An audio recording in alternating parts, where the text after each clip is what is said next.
right. It's pretty cool. Welcome. First time I've ever presented on this topic, so definitely a little nervous, a little gun-shy because I've talked about this in many different aspects and chapters, I'm sure you've heard, but it's always very intermittent and passingly. So to try to put together a presentation that brings it all together and makes good sense is a little bit of a challenge. I'm also running on pretty poor sleep for the last couple nights, so I'm not at my best, so please forgive me. But this should be fun. I titled this Biohacking 101 because I wanted this to be basically an intro course, just layman's terms to kind of make sense of some things that are happening in our environment, to hopefully provide some perspective and give some ideas for things that we can all do to essentially help our lived existence. So it's not, there is a lot of science and vocabulary and biochemistry that I will talk about, but I try to make it as digestible as possible because I don't want to make it too complicated, and I tried to basically take practical cliff notes for several different topics so we can draw it all together. So let's begin.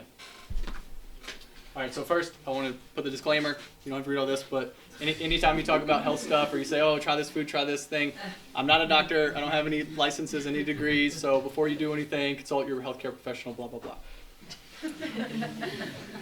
All right, so what is biohacking? How many people have heard this term? I'm assuming plenty of people. Yes. From you, yes. Okay, cool. It's pretty trendy. It's definitely a hashtag thing. It's probably been around 5-6 years, give or take, maybe longer. So there are some official definitions technically about it, and essentially it comes down to taking control of your environment and everything that we interact with as human beings, and essentially how it affects our performance, and essentially optimizing this to get better results. That's probably the best, most layman terms that I could say.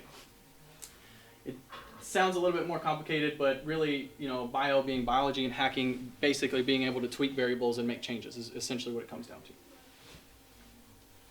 So again, just as an introduction, everything I say here, I'm very confident in it. I've been doing this for 6, 7, 8 years now. A lot of this is based on empirical evidence, tons of academic research. Some of the best doctors in the world are using these same techniques to essentially deal with diseases and difficult health problems. But at the same time, trust but verify. I challenge everyone to anything that I say. Some of these things are going to seem like, oh, wow, that can't be true, or that's a little bit too much. Just verify it, check it out. I was a little rushed in getting this presentation done today, so I don't have the sources at the end of this, but when I post these,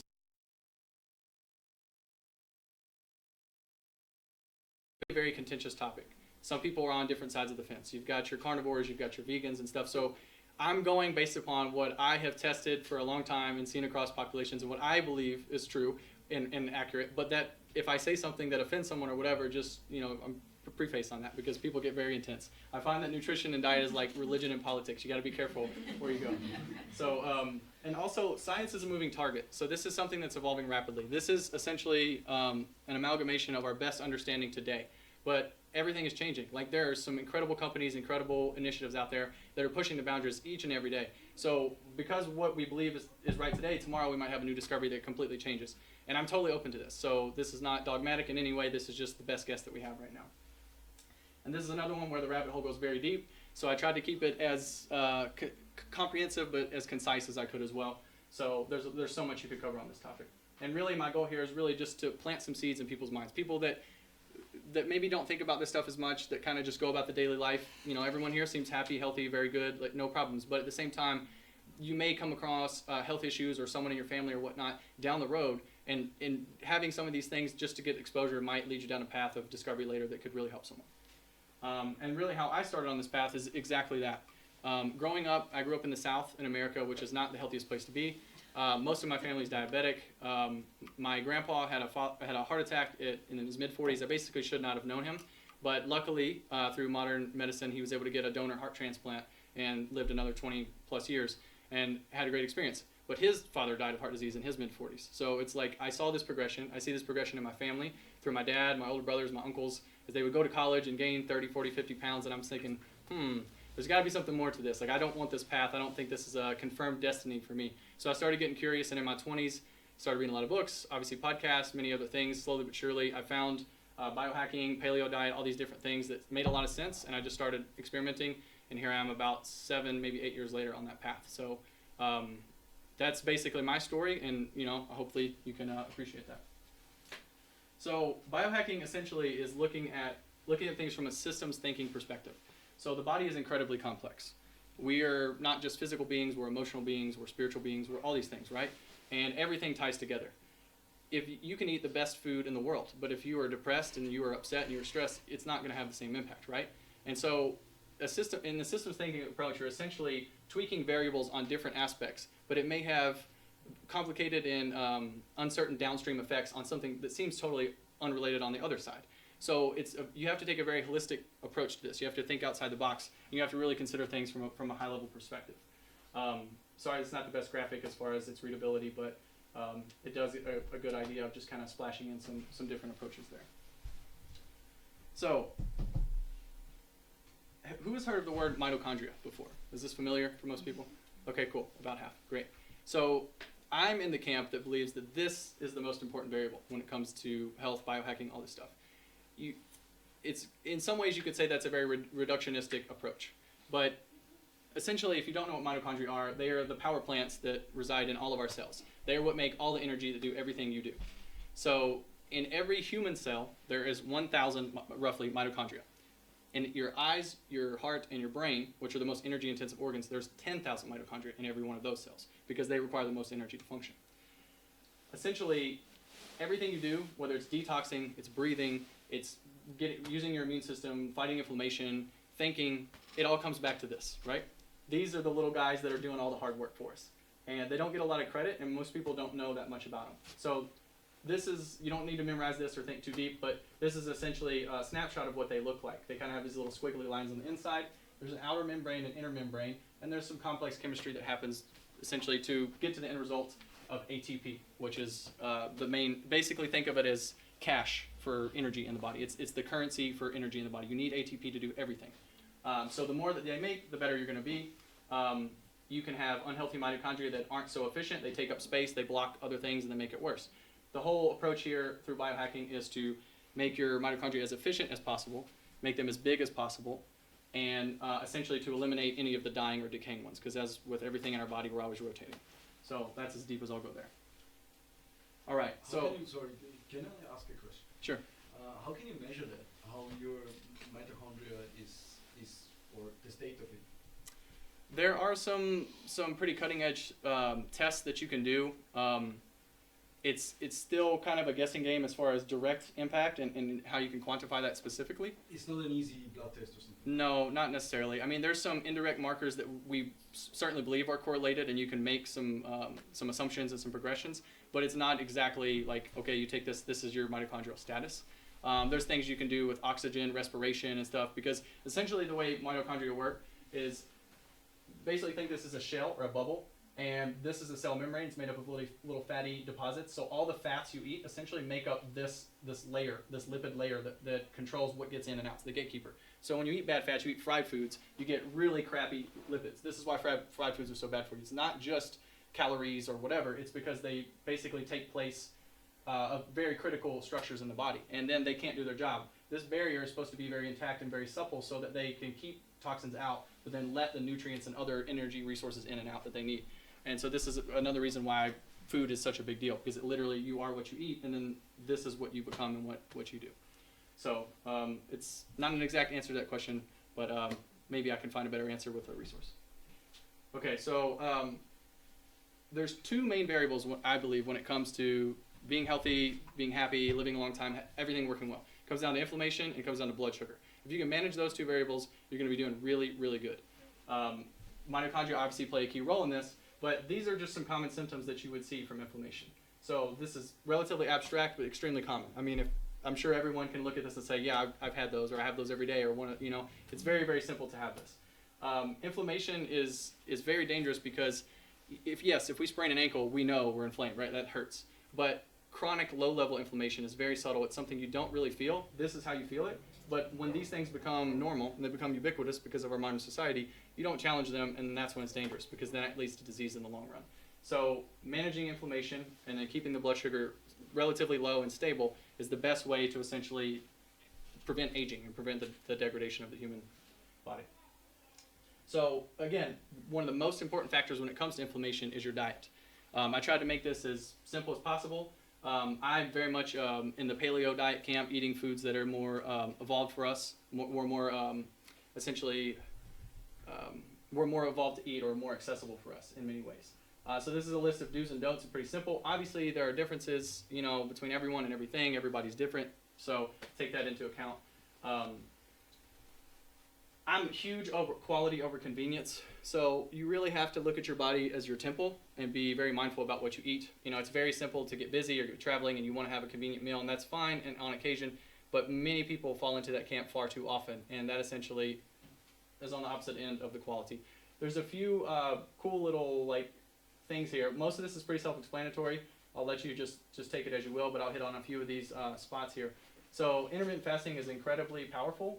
It's a little easier to do for guys than girls, and that has to do with hormones and just biology. But women can do it too. They just need to be a little more structured in how about it. But this really helps your mitochondria because when you do things that stress your mitochondria, like mildly, you make them stronger. It's just like the cold plunges and all the things and maybe the stuff I'll touch on. Intermittent fasting is one part of this. You're essentially forcing them to be more efficient with the fuel they have. This gives them the chance to regenerate and essentially detox and do a bunch of other systems of the body. So if you haven't tried intermittent fasting, it's free. It's actually saves you money because you don't have to eat as much. And it's really effective. So I really recommend trying that because it's definitely one of the biggest performance hacks.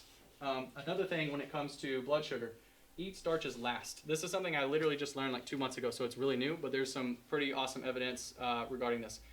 Not only, in my opinion, should you eat starches later in the day, so for dinner, instead of having potatoes or whatever at lunch, if you do it in that category, that system, that essentially gives you more fat burning throughout the day because you're going more lower carb throughout the day. You can get into ketosis and other aspects, which essentially lets you keep the blood sugar low and live longer. But also, eat starches last at the meal itself. So when you order a plate full of food or a meal, save your potatoes, save your bread, save your rice, whatever it is you decide to eat. Save that component to the very end, and this has to do with digestion. Because most of the protein and the other aspects of food that we eat, the macronutrients, meat and stuff, it digests in the small intestine, in the upper intestine. So it's going to clear out much faster. While the starch essentially resists digestion, and it makes it all the way down to the colon. It feeds the probiotics and the good bacteria that you have there. So if you have this all mixed together, and it's all fighting for room in your gut as it goes down, it's not going to be super efficient when it comes to enzymes. You can limit your blood sugar spiking after a meal by up to 50% just by eating your starches as the last component of your meal. You still have the same food, you just have to eat it at the right timing. So that's a pretty powerful one. Some other things I wanted to point out here, touch on this real quick, is lectins is a big deal. So these are essentially plant, oh, go ahead. Is that why the Italians first eat salad and then later on noodles? I would assume so, yes. I think like historical societies and even ancient cultures knew a lot of these things intuitively, but in somewhere along the way we've lost them and just kind of become ubiquitous in our normal society to be convenience. But yeah, I mean, that could be a big reason why. Maybe they felt so different doing it that way and it just became normal in the culture there. I don't know for sure, but that's what I would guess. Lectins is one thing I want to point out. For some people, this is a really, really big deal. For other people, it's not as much. But this is something most people think if it's a plant food, it's healthy, right? Like meats, you know, it's questionable or whatever. You know, everybody has different opinions. But they think, oh, if it's vegetables or if it's, you know, legumes or whatever, it's fine. Lectins can actually be quite dangerous. And there's a great book that Dr. Stephen Gundry wrote on about this. And I'll put a link to this in the final version of these slides. But essentially, lectins, they're basically plants' version of chemical warfare. Plants don't want to be eaten by us because then they don't survive. If they do want to be eaten by us, they want us to carry on their seeds and essentially spread them around, whatever.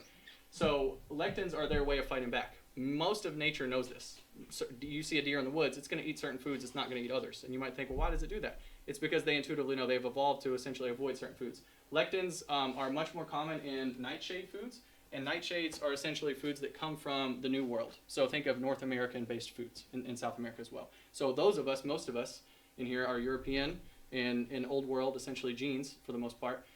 We don't typically do as well with these foods. So again, this is very, very unique to yourself. So I'm not saying give up all tomatoes and peppers and all these other things that came from the New World, but just remember this because this might be something in the road to look at. If you have any autoimmune issues like eczema, arthritis, alopecia, all of these things, most of the time that comes back to lectins and inflammation caused by them. Essentially what they do is you have, imagine this is your intestine, it's a tube, it's your gut. Okay, it's basically one cell wall thick, it's paper thin. Inside this is what your food goes through your belly. It's basically the portal from the outside of your body, and then when you cross this line, it becomes inside of your body. It goes into your bloodstream, and that's where your immune system and everything carries your food. What lectins do for a lot of people is essentially you have a gut lining that looks like a zipper. it's caught up like this. These are called tight junctions. When you eat lectins, they increase an enzyme that spreads this open. So you get what we call leaky gut. And that allows other food particles and other things going through your gut you don't want to get into your bloodstream. They're undigested. And this causes a lot of inflammation, a lot of problems.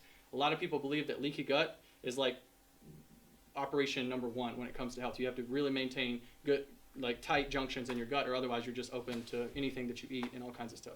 So there are ways you can test this. You can test your zonulin status and things like this to see if it is a problem for you. So this is measurable, quantifiable, legit. Okay. I did want to share this infographic because I think it's an incredible amount of information that really summarizes a lot of what I said and makes it very easy in a color-coordinated manner. So essentially, to break this down to be quick, it's hard to read from where you are. I'm sure I couldn't make it any better size, but it's color-coded on what foods are essentially really great for your body. Eat these, add libido, whatever you want, ad libitum, just like as much as you want, they're great. The yellow foods are kind of suspect. Some people they're good for, some people they're not. This is individual. You need to test and see how it feels. And the red foods are basically the toxic junk that you never want to eat. So it goes through every food category, whether it's protein, veggies, spices, whatever. It's awesome. It also gives you roughly how many servings or what you would want your caloric ratios to be within these food groups, which I think is very helpful because you can see it in more of a visual manner. And then it also gives you timing, and if you want to get into intermittent fasting or have other applications to your diet, you can essentially work all of this together in a very nice manner. So this will be in the final show notes, but this is super, super helpful for essentially understanding what foods are good for us or not. It is a template, and everyone is different, but I think for 90+%, if not more, this is definitely the way to go, and you can tweak and add how you want. But if you're starting here, this is phenomenal, phenomenal information. Okay, so now my other aspect is I want to tackle all the key points that we make contact with in the world. Like, clearly food, we are what we eat. We know this is one that everybody respects and appreciates. So I want to hit all the other aspects as well and try to give you a quick look at it. So water. I mean, again, human body is roughly 70% water. I mean, it makes up all the inner spaces between our cells. It's incredibly important. So a lot of people don't spend a lot of thought on water quality, and they just go for tap water and things like that, and that can be okay in some places. But, I mean, water is so crucial to human life, and I don't need to explain why. So natural spring water is definitely the best, and we have incredible water here in Bansko. This is one of the best things, I think, the most hidden gems part of Bansko. We can get spring water for free just right down the street, pretty much anywhere. That's why you see me carrying bottles in my bag, as I always fill up the spring water and try to drink as much of that as I can. Keep it on me at all times. We also have incredibly low TDS, which is total dissolved solids. That's what this graph is, essentially. So basically, anything under 300 is good. It says excellent here, but unless you're living in an undeveloped country, you're probably going to find most of your water under 300. The lower, the better, for the most part. This is not the same thing as mineral spring water, things like that. This is completely different. I measured this. I have a little gauge that I did. I can measure the temperature and the TDS in the water. So when we were doing the cold pledges, the lowest I've ever measured was here in Bansko. It was 21 parts per million. I didn't even know it could get that low. Like, this is the softest water that I've ever even heard of. I've never even heard of anybody saying it's less than that. So incredible water here. Another key part about water is avoiding plastic. Plastic is obviously very bad for our environment. It's very costly in a lot of ways, but it's really bad for our bodies because when plastic gets shipped in containers and stuff, it gets subject to heat and pressure and other things, sunlight if it's setting on a dock or whatnot. And that sunlight essentially bakes the plastic and it leaches chemicals into the water. You can't taste these things, you don't know they're there, but they are very toxic to you and impactful on your hormones, on your endocrine system. Your endocrine system is very sensitive, so it doesn't take much. Things like BPA, things like, I think it's antimony, there's a few others. Plastic is very hard to essentially make good or make doable. So avoid plastic as best you can. I recommend doing what I do and just keeping a couple glass bottles, rotate them every week or so you can keep them fresh, and just fill up with the spring as much as you can. It's free, it saves you money, and it's way better for every reason. This is a Berkey filter, so this is what I like to use and carry with me on my travels. It's super small. You can actually fold it up in itself, and it goes in a little bag, so it takes up minimal space. But essentially what it does, it has an activated carbon filter here, and this is going to filter 99+% of any impurity that's in this. You can basically take swamp water and pour it in the top of this, and it'll be drinkable on the bottom. It's incredible technology. It's not too expensive, and maybe here in Bansko you don't need it as much, but if you go to Asia or somewhere where the water is a little sketchy, this is going to save you a ton just by being able to cut that corner. And then if you can get non-fluoridated water, that's definitely the best. I know a lot of people out there, fluoride's a big conspiracy. I'm not going to go into that, but fluoride definitely has an impact on your thyroid, which is the master control switch for your metabolism. So avoiding fluoride is really important for a lot of reasons, But luckily here in Bulgaria, and I think most of Europe does not fluoridate their water, which is the opposite of America. So most of us are doing pretty good here. Just be careful. And then the cold plunge. It's not really drinking water, consuming water, but it is another component of water that I find really, really awesome for a lot of reasons. I know most of you have probably seen our posts. It is a lot of fun. It feels really good. It's so good for you on many levels, on your biology and what's going on inside your body, from your nervous system to inflammation to your metabolism, but also just to the mental side of it. Like, nobody likes cold water, right? I mean, I'm sure there's some people in the crowd are like, screw you, dude, I'm never going to do that. Like, they hate cold water. But that's part of the game too, because it's a mental exercise. Like, when you can do something difficult, something that you know you don't want to do that's uncomfortable, but you don't negotiate with your mind and you say you're going to do it and you do it, it's like conquering a bridge. I mean, it's like winning a war against your ego, if you will. And this is incredibly powerful. It has so many more benefits beyond just the physical component. So I highly recommend people do this because it's really good and it's not as bad as you think, I promise. Can I just ask something? What about those Nalgene bottles? Are they still bad for you? I would say yes, because they are plastic. A lot of them are advertised as BPA free, but the problem is instead of BPA, they use something called BPS, which actually has more estrogenic activity. So they can say that it's BPA free, but in reality, you're getting a worse deal on the back end. And most people don't know about BPS, so they don't think about it. So yeah, I mean, there are some plastics that there's different grades, right? I think it's like 1 through 7. You'll see it on the bottom, and they all are more or less stable depending upon their condition. Plastics definitely get a lot worse if you bring heat, sunlight, or anything acidic into them. So if it's going to be juice, like fruit juice, tomatoes, anything like that, definitely don't plastic that stuff, because it's basically a chemical reaction happening and pulling that stuff out of the plastic. So it sucks because plastic is everywhere, and this is like when you go to the store, most things are plastic, but it's something that you really have to commit to. So be mindful of that. Okay, light.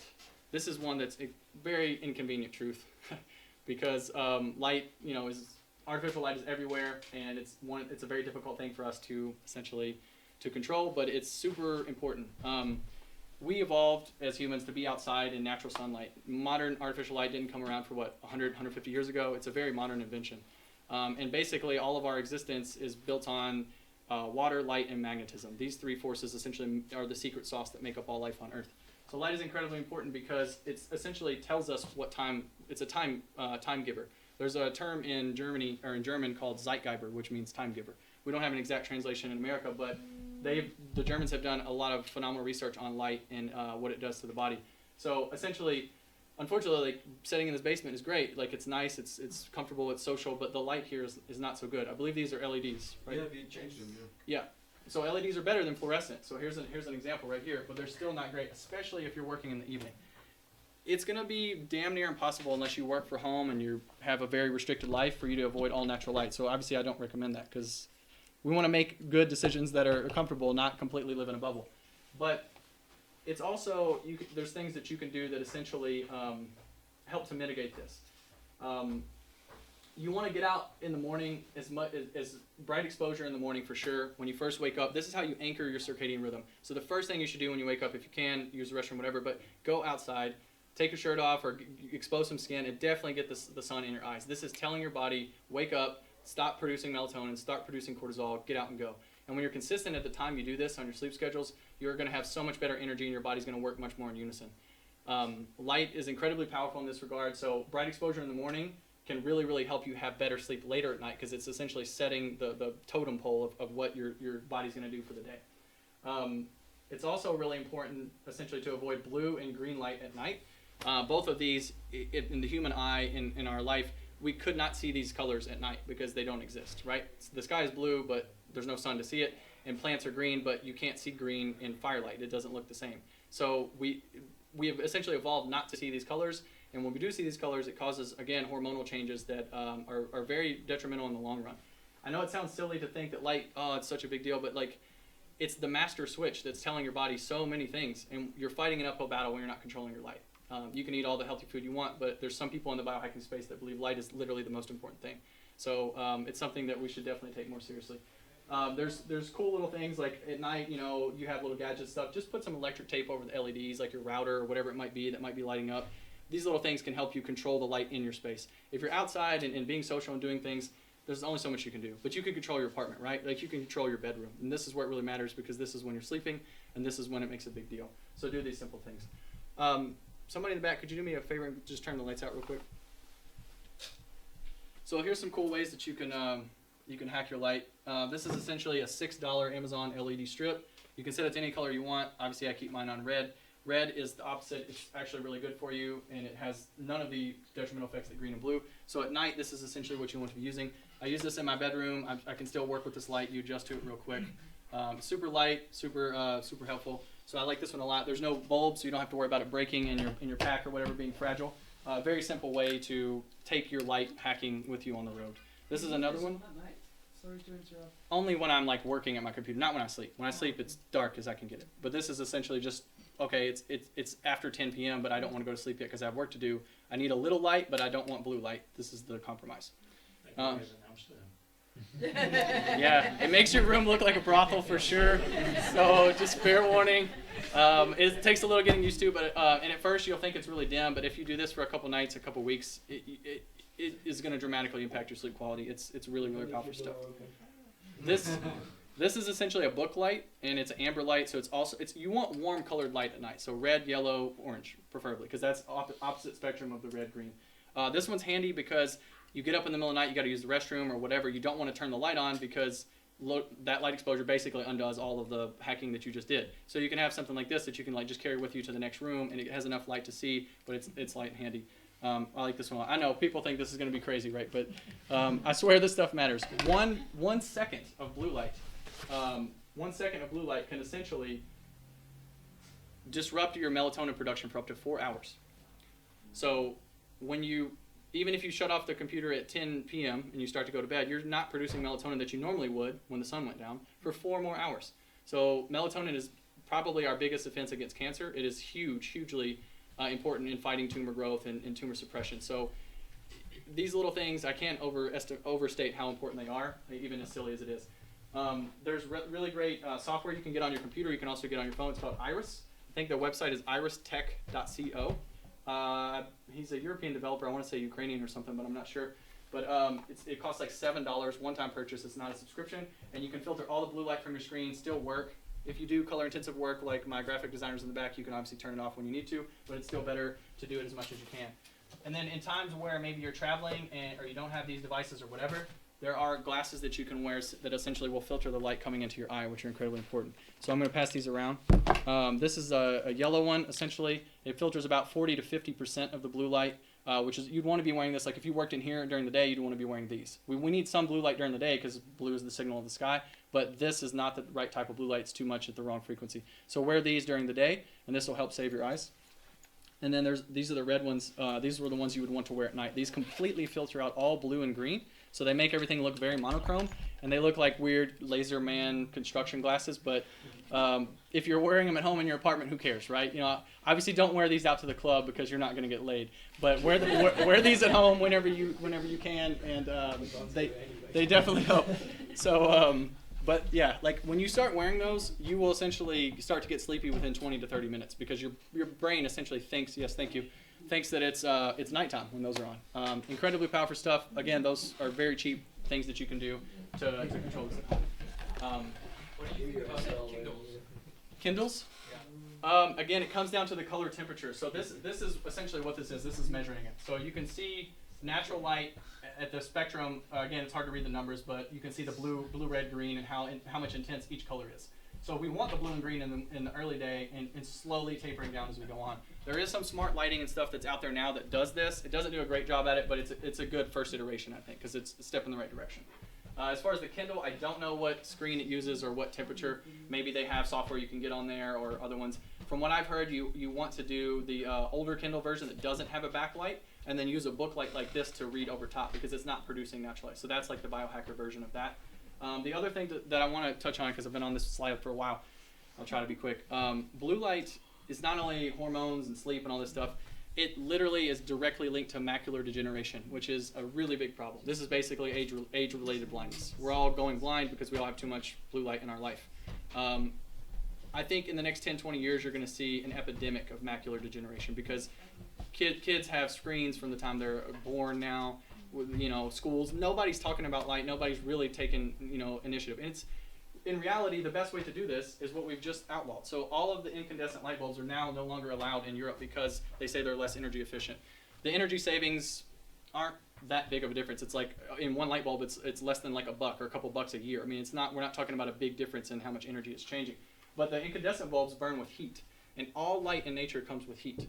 Think about the sun, think about fire, think about, it's always combined with heat. These are cold lights, they don't have any heat. So they're more blue geared, but they also don't have the same signal. It's really scrambling and tough on our biology because we're just not evolved to have this. So ideally you'd have red lights or incandescent lights and everything, but we're shifting away from that technology for other reasons.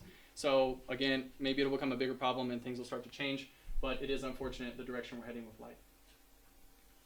All right, so now I want to talk a little bit about toxins, because this is another thing.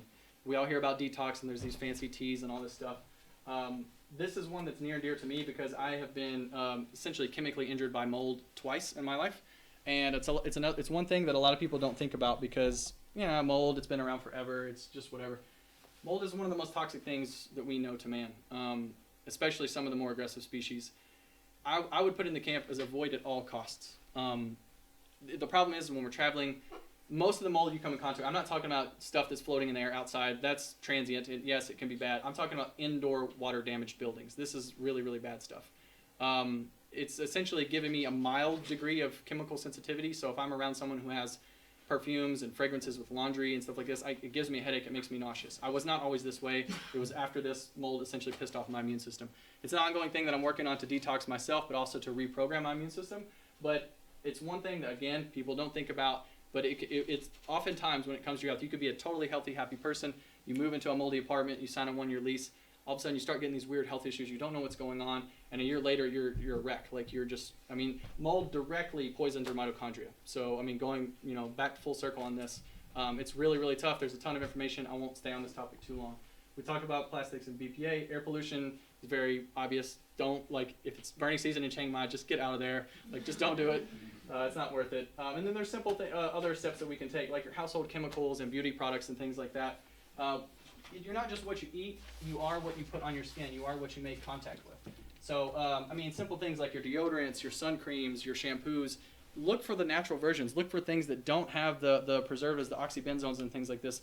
These things build up in your body. They are carcinogenic. They have very profound effects on your endocrine system again. So just take the smart route. These things are like maybe 20-30% more expensive. It's negligible in the long run, and it makes a big deal over the course of your life for sure. Drink less. This is probably one we all probably need this advice. Enjoy. Wine's good. It's not so bad, but at the same time, we don't need 6, 7, 8 glasses a night. Just be smart about it. I'll go into a way you can hack your alcohol in just a bit. And then also I think regular detox is incredibly important. And I'm not a fan of these gimmick detoxes, drink this tea, blah, that shit doesn't work. I'm talking about real deal detox, like at the cellular level, getting the stuff out of your mitochondria and other parts where it's really causing problems. Saunas are incredibly effective, especially if you can do infrared saunas. They can heat the body up really deeply on the inside and cause essentially these toxins that have been there since you were a kid to be liberated out. People that have been in drug rehabs, firemen that go into buildings with stuff that's just burning in the walls and they breathe that stuff in. They have legit sauna protocols that they have to go to. This stuff actually works. So sauna is incredible. Any Finnish people in the audience, they know what I'm talking about. Fasting is great. Obviously, it gives your body a chance to work on the other systems. So when you're not focused on digesting food, you can dedicate all those resources to the other things you need to do. And you're also burning fat. Most of the toxins in our body is stored in our fat. So as you burn fat, you're going to liberate toxins. And when you do this, a great way to combo that is with binders or chelation, which essentially are like sponges. So, you're going to be fasting, you're going to be doing saunas. You can take some activated charcoal, which is exactly the same technology in that filter. It'll go through your gut and it'll bind up a lot of stuff and carry it out for you so you can essentially expel it from the body. A lot of great research behind all this stuff. Really, really powerful. That's how you do it. All right, sleep. So sleep is also a core pillar of our health.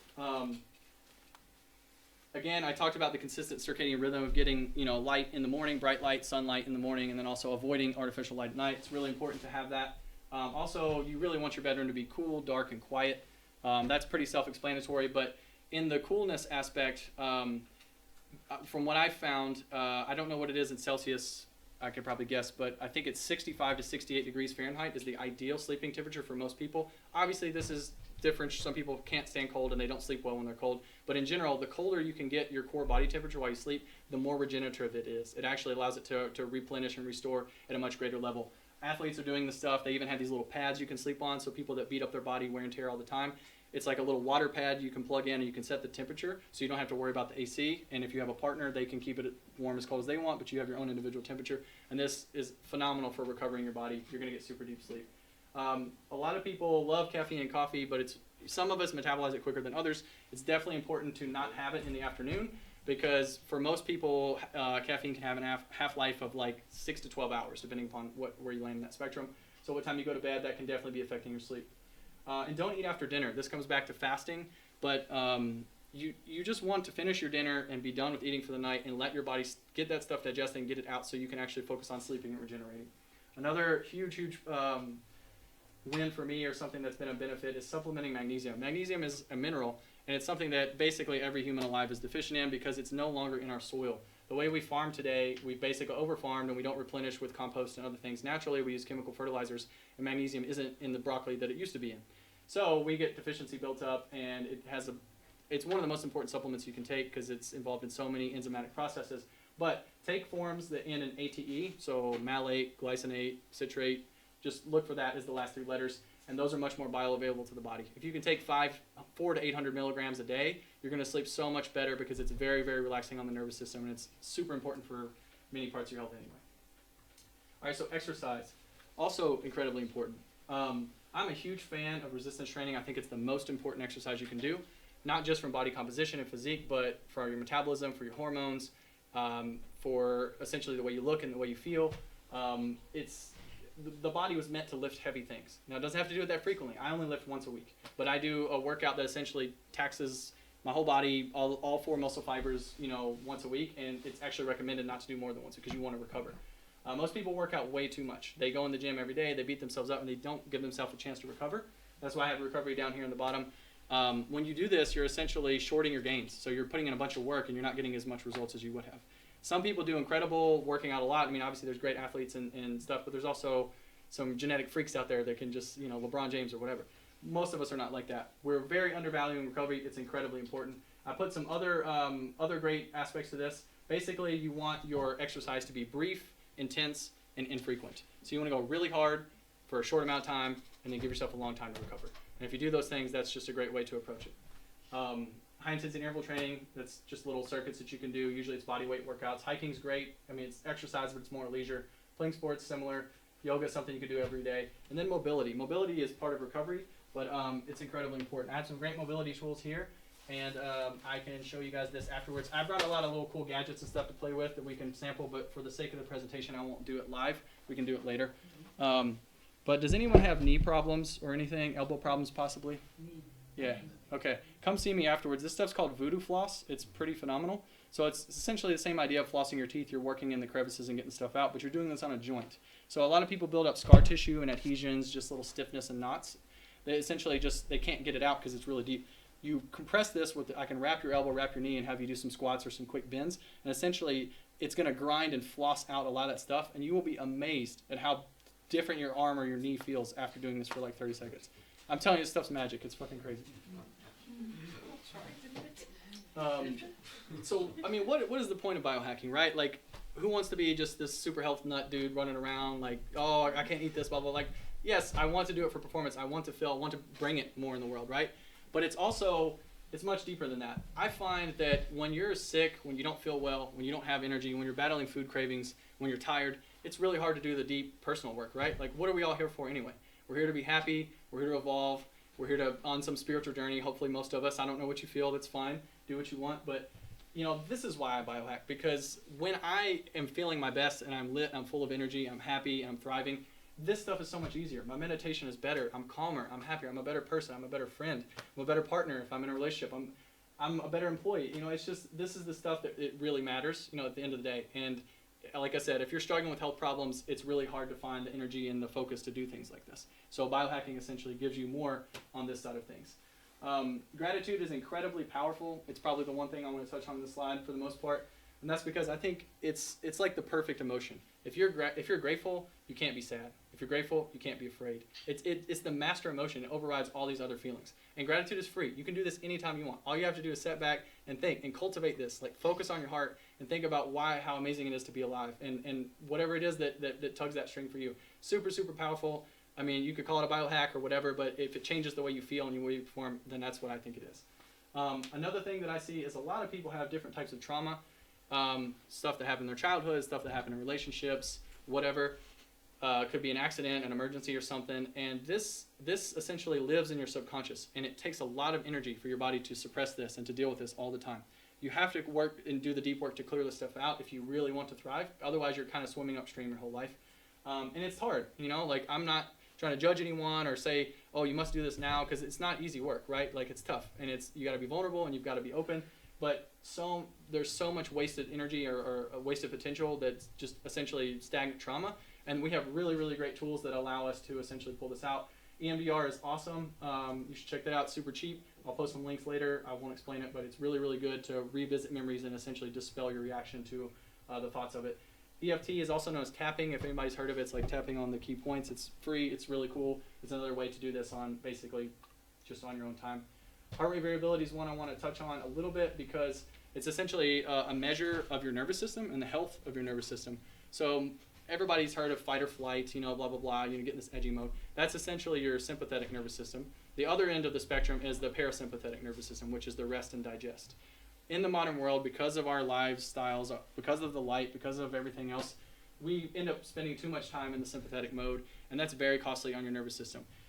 We're meant to be calm, relaxed, happy. When that tiger jumps out of the bushes, yeah, you're supposed to turn on sympathetic and run away. You don't want to get eaten. But you don't want to be stuck in that mode all day, because that's just not, I mean, it's very aging, it's very stressful on the body. Heart rate variability, I have a little gadget, I think I brought it tonight, that essentially allows you to measure this. It's basically, science has figured out a formula and algorithm based upon your heartbeat to tell you what state you're in and how essentially far you are on both spectrums. And there's a lot of things you can do, a lot of things I'm talking about, like meditation, gratitude, even good exercise, cold plunges, that positively affect your heart rate variability. So it's a really cool measure that athletes, CEOs, tons of high performers are using HRV. It essentially tells your body, when you can wake up and measure HRV in the morning, I know Uwe has the Aura ring, and they have that built in. It gives you a readiness score. It basically tells your body how well you're adapted to take on stress. So if you're going to do a hard workout, you want to make sure your HRV is up, so you're ready to take that on. If your HRV is in the dumps because of whatever, that's not a great day to work out. Your risk of getting injury is much higher, and you're not going to perform as well. So it's a way to essentially balance your life. These are what we call biomarkers. So these are, in my opinion, the most important things to measure. You know, okay, this all sounds great, right? Yeah, I'll do my light. Yeah, we'll eat this food. But how do we know this is working? What does it matter? You know, like show me the science, show me the goods. This is how you know. This is what you're trying to keep track of. This is how you check your blood sugar, your long-term and short-term. This is how you check your hormone levels, your inflammation. This is how you check essentially your metabolism, your microbiome. All these things are essentially the main, probably 6, 7. There's a few more, but this is the big core of essentially getting a snapshot of your health. Like, how do you stay healthy, right? Like, most of us don't go to the doctor until we're sick, right? But that's way, way too late. This is the kind of stuff you can get an aspect of, oh, you know, I just ran a marathon and my CRP is like extremely high. Of course, you're going to have a lot of inflammation after a marathon. But if it's high on a normal day, in the middle of winter or something, you haven't been doing anything, that's a problem. And that's the kind of stuff that you can get ahead before these things become essentially symptoms and then disease. All right, so supplements. I love supplements. I take probably way too many of them, but they really help me out. There's a lot. These are different categories of them. This is not even close to being an exhaustive list. It's endless. But a lot of people think like, oh, well, why don't we just get all of our nutrients from food? That would be great. But do we get all our toxins from food too? No. We live in a very toxic world. We need extra ammunition. We need extra help in this modern world that we live in. Supplements are essentially that. There's so many things you can do to fighting stress, to helping immune system, to detoxing, boosting your mitochondria by giving them the raw materials to make more energy, antioxidants to fight the other things that we're doing, probiotics, stuff for your digestion. The list goes on and on. The big thing is that this is a really deep rabbit hole, and it's very individualized. So everybody has different bodies, everybody has different needs, everybody has different situations. So I can't make any one-for-one supplement recommendations. I could share with you what I take, but at the same time, that's probably not going to apply to you because you're a different person. So again, look at these. The only problem with this is if you're a nomad, it's hard because A, sourcing, and B, you got to pack them. So it's tough. It's something I'm trying to balance, but they're so, so important. Like, if you want to be healthy in the modern world, I definitely believe you need to be taking supplements. All right, so this is probably the one that's going to ruffle the most feathers here. So electromagnetic fields, you'll hear them as EMFs. So essentially it's electrosmog. It's the pollution that comes off of our phones, our Wi-Fi, all this stuff. A lot of people say, oh, that's just whatever, that doesn't matter. It's not a big deal, I don't feel anything. whenever you hear essentially the conventional wisdom will say, well, it's non-ionizing radiation, so it's not harmful. Ionizing radiation is things like Chernobyl, Fukushima, the real nuclear stuff. Of course, Wi-Fi is not that. But Wi-Fi does have essentially direct effects on cellular metabolism and what happens inside the cell. And so, again, crazy biochemistry, don't worry about it too much. But this is the EMFs that come in. It changes essentially what gets in and out of the cell, and it causes more free radicals and reactive oxygen species in the cell. So the EMF itself is just the signal that triggers a chemical reaction in the body, which then causes problems later. There is so much evidence on this, like people that argue against it, it's kind of frustrating. Go to this website, there's like thousands of peer-reviewed studies. These are some of the better researchers that you'll see that are producing and authors that are writing about it. But when it comes down to it, this is an example of what we call voltage-gated calcium channels. So our bodies are electromagnetic. You can measure this in our heart. You can measure this in many parts of our body, our nervous system. So is electromagnetic fields. So is the Wi-Fi. It operates at different frequencies. We were built to make direct contact with Earth and live in nature. We didn't have EMFs for maybe, 30, 40 years ago, give or take. And these are essentially very, very foreign, very alien to our bodies. Most of us aren't barefoot and doing these things anymore, and we spend a lot of time on devices. So we're getting extremely different wavelengths. The Earth itself has something called the Schumann resonance, which is about 7 to 8 hertz, depending upon where you are in the world and different geomagnetic things. Very, very low. Okay, 5G Wi-Fi, that's 5 million gigahertz. That's exponentially different wavelength than what's happening there. It's really complex. I can't go into too much of it because it's hard for me to make sense of it. But EMFs are very harmful, and there's some simple things you can do to protect. Again, this is another inconvenient truth. It's just like light.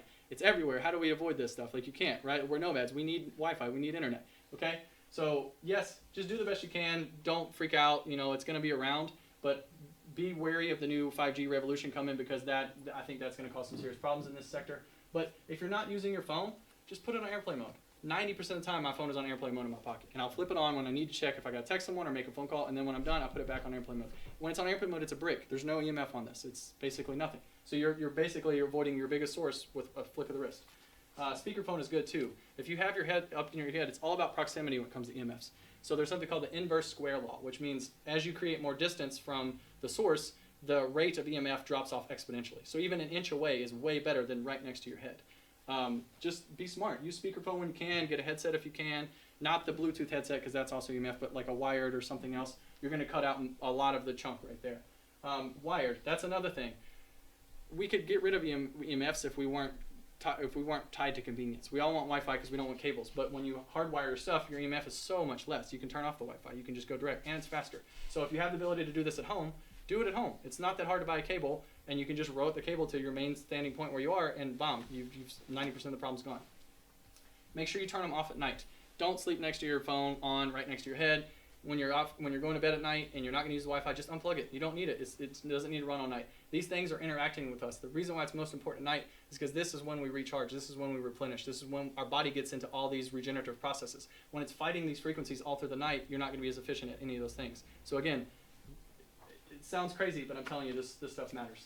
And then grounding. Get outside, get barefoot, get on the earth, get that Schumann resonance, that natural frequency. It helps your body discharge these things that you pick up in your cells. One of the best ways to ground is getting in water, because water is very conductive and it's also very grounded. So water plunges, again, another reason why. All right, so some gadgets here. I'll go into depth with them afterwards. I don't know how much time I have left. 10 minutes. So there's stuff from mobility. There's actually good EMF. Again, I have a little device that helps with inflammation that gives you essentially the Schumann resonance, and you can put it on a sore knee. You can put it on your head if you have a headache. You can put it on your belly if you have a belly. It's pretty cool. Training mass, which is essentially like your mitochondria use oxygen, electrons, and water to make energy. And you can make them more efficient by essentially putting on this mask and cutting down the oxygen that you get, because it's a little uncomfortable at first, but you're essentially training. It's like being on a mountain and training. This is why when people go to Kenya and they run, that they have so many gold medals in their Olympics, because they're just better. They're more efficient at using oxygen for energy. This is something you could do at home. It's like being on a mountain. You just put it on. Makes you look like the dude from Batman or whatever. A bunch of other stuff. I'll go into it later. For all the ladies, this is gonna be funny. My guy friends are gonna hate on me now. You guys ever heard of derma rolling? Mm-hmm. Yeah. So it's this little thing. This is biohacking, right? This is beauty hacking here. So essentially, this little thing has little micro needles on it, and you can use this on your face, and essentially creates little fissures, little wounds that only last about a day or so. So you would do it at night, but what it does is it increases collagen synthesis. So all of us want to fight aging. We don't want wrinkles. We want to look good, feel good a long time. This is a powerful thing. It costs about $6. You can sanitize it before and after. But essentially the program that I use that I've learned from other biohackers is you use this, just roll it on your face up and down. And then after you're done, you can use bentonite clay. You can make a face mask, essentially bentonite clay and apple cider vinegar. It's very astringent. Put it on your face. In about 20 minutes, it's like rock solid. It feels really weird trying to get it off, but essentially pulls all that stuff out of the pores. And then you follow it up with this serum, which is, there's many different versions of this. It's high antioxidants, high essential oils. It essentially fights wrinkles and oxidation on the face. So if you want to fight aging and wrinkles and stuff, this is a really good beauty regimen. Once a week is all you need to do it. It takes about 20, 30 minutes. All right, wrapping up here. So mindset, this is incredibly important because you have to think about why you want to do this stuff. Why does it matter? Why do you care? And what are you in this for? And like mindset is huge, because if you don't have the right mindset, it doesn't matter all the health stuff you do, because it's not going to be as effective. You're still fighting an uphill battle. Habit formation is a big part of this, because a lot of us have bad habits, and habits are hard to change. I think of it as like damming a river. So that river's been going down this path a long time, and it's carved out all these niches. It's really entrenched, so it's going to take a lot of resources to change that river path. But when you build a new habit and you commit to it and you're consistent, you're essentially damming that river and creating a new water flow, which will lead to a new habit. Just a little analogy. Positive psychology, I'm a big fan of this. You need to stay positive. You need to live in the heart, be grateful, all these things. They really do matter. And a lot of it comes down to accountability in your support system. I've heard a lot of people, somebody actually who was a nomad here a few weeks ago, if you guys remember Mona, she does a lot of environmental work. She had talked about having an accountability coach or accountability partner. And it was one of her good friends, and basically she had to write this blog post or whatever by the end of the week, and if she didn't do it, her friend was going to post this really embarrassing picture of her on Facebook. And it's like things like this. You can gamify this stuff to essentially hold yourself accountable to make the positive changes you want. Some people make bets, if I don't do this, I pay you $50. Whatever works for you. There's ways to essentially change your mindset and your habits in this way. All right, so here's some cool nomad tips that I want to share, specifically around hangovers and detoxing, but also jet lag, because these are two things we often deal with. So there are specific things you can do to help your liver more efficiently process the alcohol that you drink. And it's not too bad. Most of this stuff's really cheap. These are 3 different supplements. You have antioxidant, 2 more antioxidants that you can play with, and then activated charcoal, which we've already talked on. It kind of just binds up the toxin and pulls it out of you. This is incredible if you're going to have a late night and you're going to have a bunch of booze, a bunch of wine. It's something you have to be mindful, right? You've got to buy the supplements, you've got to carry them with you, and you've got to remember to take them when you do it. So it is a habit formation thing, but it definitely pays dividends in how you feel the next day. And it really, really negates the negative effects of alcohol, like aging and all the other stuff that happens. Now, jet lag, this essentially combines a lot of the things I've already talked about. It's similar to you should be doing every day. You want to get out and ground upon arrival at your new location, because you're going to essentially synchronize yourself to the local magnetism of the area, which is really important for a lot of these signals in the body. So you go into a park and do some yoga out in the sun, or go into a cold plunge, or go whatever you can do to essentially ground yourself and get a lot of the discharge that you've picked up on the plane, because flying is not healthy for you. You're 30, 40,000 feet in the air, whatever it is, getting solar radiation, getting a lot of stuff that you don't want. Grounding helps your body dispel a lot of that. So again, morning light, exercise, and food. That goes back to the Zeitgeber German word, the time givers I'm saying. What I like to do if I'm going to do a long haul flight, I fast. I don't eat until I get there, and then when I get there, I eat at whatever the appropriate meal time would be then. So I'm now resetting my circadian rhythm of digestion to that local time zone, which is really important, because digestion and when you eat food it's a big deal. Like if you're eating at 4 a.m. because you're hungry, your body's thinking 4 a.m. is either breakfast or dinner, and it's not. So it's you're confusing it in what you're trying to do. So once you get used to fasting, get a little better. It's not so bad. You actually feel lighter when you travel that way, and then you can just eat when it's appropriate, and then you can start in that new time zone a lot better. Same thing with exercise. That's the other Zeitgeber, because you wouldn't be exercising when you're asleep, right? Like so, if it's a normal time, you would be asleep. That's your body's going to have a different hormonal pattern. But if you can go out and exercise, you're going to start to shift the hormones to this new time zone that you're in. Another really cool supplement that's making waves right now is molecular hydrogen. Awesome antioxidant, pretty cheap. You just drop a tablet in your water. Helps you really fight a lot of the stresses that come with being in the air on an airplane. All right, so this is kind of wrapping up here. This is cutting edge stuff. I'm not going to talk about this stuff because this is Biohacking 101, and this is like rich people's game. This is the cutting edge. This is the baddest shit. If you want to live a long time, this is what the millionaires are doing. So I can't afford any of this stuff. I'm a budget biohacker, but this is really cool to think about, because the way that these technologies work is that oftentimes the coolest stuff comes out. When cell phones first came out, they were thousands of dollars, right? And as demand and technology improves, it comes down. This is the future. This is the kind of stuff where essentially turns off aging in the body. I know it's a very bold statement, but we're essentially getting to the point where we understand what aging is and how it happens, and you can hack these mechanisms to turn them off or essentially make them way more efficient. So, I mean, I'm in the camp that if this stuff continues and hopefully climate change isn't as rough on us as I fear, humans are going to start living a lot longer, at least the ones that have access and do the right things. So these are really cool. You can research them all on your own. I won't touch any more on some of that stuff. So closing thoughts on this is that all of this synergizes. So as you eat better, you have more energy to work out. And as you work out, you're going to get more tired, so you have better sleep, and on and on and on. All this comes together. So start, you're going to have to start somewhere, but just know that they definitely have more of an impact as you're doing them together as opposed to just one or two in between. And another one is like live your life and enjoy it. Like, yes, some of this stuff it's incredibly important and it's inconvenient and it's frustrating to think about what we have to do just to try to stay healthy in the modern world. But at the same time, don't be afraid of this stuff. Don't be paranoid if you can't have access to the Wi-Fi router or if the blue light hits you. It is what it is. Just do the best you can, Like some people, I say this because some people have the personality where they hear the stuff, they get entrenched on it, and then they like hypochondriac worry about it, and it creates all this stress, and it's a big deal. So I just want to say this for anybody who has that kind of personality. So just make wise decisions, do the best you can and don't worry about the rest. And, we are only responsible for our own well-being. You cannot be dependent upon a doctor to tell you anything I told you today, basically. Most of the healthcare industry is built on making us sick so they can make money on all the different prescriptions and therapies. Again, don't want to go into the conspiracy side of it, but you are ultimately responsible for everything you do. So my final thought with this would be essentially I would challenge everyone here to, after today's talk, thinking about this would be a big conversion to just overhaul your life and do all this stuff, right? Like I didn't do this in one night, and I don't do it all every day. I do the best I can, but this is like best case scenario.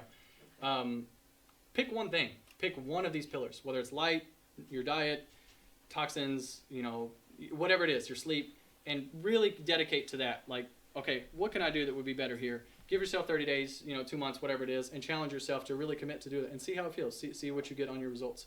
If it's good and you get the benefits, keep going. Pick a new pillar. Don't feel like you got to, Rome wasn't built in a day. It's impossible to learn all this overnight. But just do something, like just have the agency and the abilities to go out and change, because like our future as a society depends on healthy, happy, thriving people. So let's be that. These are some really great resources to thank the people and places that I've learned the most from. There are books, there are podcasts, there are blogs. They're all really good. Some of this stuff is really deep. Some of this stuff is beyond me, but it's awesome. So most of the stuff's free. So if you like this stuff, if you're interested, please go there. Again, I'll get the references to you whenever I post this. And then so questions and feedback. So open it up to anybody who has a curiosity, anything. I'm just wondering if you have any tips for intermittent fasting for women, because I know it's different to men. So yeah. You can try it, but maybe not have the window as long and maybe not do it as frequent. I intermittent fast almost every day. Like if I had my preference, if I was living in a consistent place, I would basically do it every day. When I travel, have a flight day, or I'm going to go a long hike, I don't. I have to eat breakfast because I have access to a kitchen for a while or something. But I would look at maybe instead of a 16-hour window, you could do a 12-hour window. You're going to have to do it around different times of the month, obviously, because hormones and stuff are very different for women. And then I've also heard that it's a lot better for women if they have a little bit of protein. So maybe just some eggs, not a full intermittent fast, but just skip the carbs, skip everything else, just have a little bit of eggs, maybe a little bit of fat, and you're going to get most of the benefits of fasting without having basically an empty stomach. So there's a good article written about this, or a couple of them actually, so maybe I can link to that as well to try to help with that. Thank you. Yeah, that would be good. I just had a quick question what True Darks were. It was on the Iris software. It's the brand of the glasses. Oh, okay. Yeah. It's the yellow ones. I think the other ones are just off-brand. Would you say pushing your fasting past 16 hours is worth it, or? Yeah, sorry, I only touched on intermittent fasting. I also try to do a 24-hour fast at least, or usually once a week. And that sounds crazy, but it's like just eat dinner Wednesday, don't eat again until dinner Thursday. So you never go to bed hungry, you just have a whole afternoon day. And it's a little hard at first when you get used to this stuff because your body's used to having the blood sugar up and all this stuff. But again, as with anything you do that's difficult, you get better at it in time. And there's a lot of benefits to that. I think even more extended fasts are better. I think the longest I've done is like 36 or 48 hours. I don't remember. I want to do longer, but it's hard because you're busy. You want to work out. You're traveling. Like it's even harder as a nomad because you have work. It's not like you can just dedicate 3 days. Like okay, I'm not gonna have any calories, so if I'm low energy, it's okay. We're all very busy. But if you can find times to do this, it's really good and restorative. Fasting's been around forever. Every spiritual religion, society, all this stuff is essentially utilize fasting for a lot of reasons, and I think there's some great science behind it. So yes, if you can do longer fasts, definitely do it. But work your way up. Start with intermittent fast, and then do a day, and then on and on. In the presentation, would you put the little gadgets that you have in there and maybe even links to where to buy them? Yeah, I'll try. There's some really good potential here for affiliate marketing, all that stuff. I get that. It's just a lot of work. I want to have a blog and podcast around this, so I've thought about that. But yeah, I'll try to post it for sure. Everything I can. Yeah. You talked about tapping. How to get started with tapping? Like I heard about it, and how do you get trained, or is there any resources to? Yeah, you can Google tapping, or its formal name is Emotional Freedom Technique, EFT. There's tons of podcasts, tons of audio recordings to walk you through it, like a guided meditation. There's tons of YouTube videos, blogs. I'm sure there's some official certifications. It's extremely simple. There's 7 points. It's like your eyebrows, your side, right below. And you just go through this, and you essentially say different positive things, like I love myself, I'm strong, all these different things. And essentially over time, you essentially reprogram the mind's the trigger systems that are involved in a lot of our fears and insecurities. I've had mixed reviews with it myself. I mean, some things I feel like it helps, some things it didn't. But there's a lot of people out there that say, man, this changed my life. So everything's anecdotal, everything's subjective, but it takes 20 seconds and it's free. So I say try it,